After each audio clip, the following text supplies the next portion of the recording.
আমার স্বামীর গ্রামের নাম দিঘল আর আমার বাপের বাড়ি বরবিটা। আর আমি গেছিলাম রাইতে, আমার স্বামী আমার মারছে, দরজা ভাঙতে মারছিল।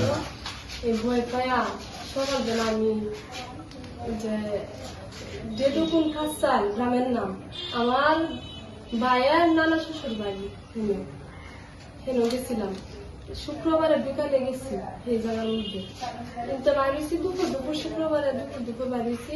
রাস্তাটা অনেক বিকাল গেহাজা উঠছি। আমি একলা, ওই যে আমার মায়ের আমি একলা। আর আমার আত্মীয় স্বজনের মধ্যে কেউ জানে না, কিন্তু সকাল টাইমে আমার বড় বাস্তির কাছে ফোন দিছি। পরে বড় বাস্তিরে কইছি যে তোমার আঙ্কেলের রাতে আমার এমন মারধর করছে। আচ্ছা, এখন আপনি কার সাথে যাইতেছেন? আপনার তো সংসার আছে, যে মেয়ে আছে, সব আছে।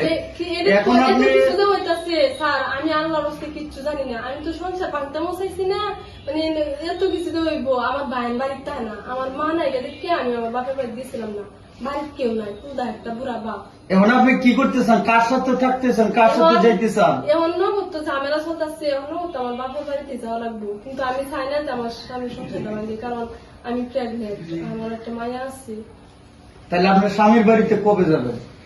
স্বামী যে মানে স্বামী যদি আমার খুশি মনে নিয়ে যে আর এমন করতো না, আমার অনেকবারই এমন করছে, কিন্তু আমি বায়নটা শুনেছি, বায়না অনেক বুঝা বুঝা পাঠাইছে, একটা মাইয়া আছে তার জায়গা মানাই দে বড়, এগুলো নিজেও গেছি। কিন্তু আমার স্বামী এমনিতে কোনো দিক দিয়ে করছে না, কিন্তু রাগটা না অনেক বেশি, রাগ উঠতে বললে মারলে কোনো মায়া দেওয়া রাখছে না, মানে মরে যান নাকি এমন হচ্ছে না। পরে এই দিন রাতের ডাল আমার সহ্য হয়েছে না।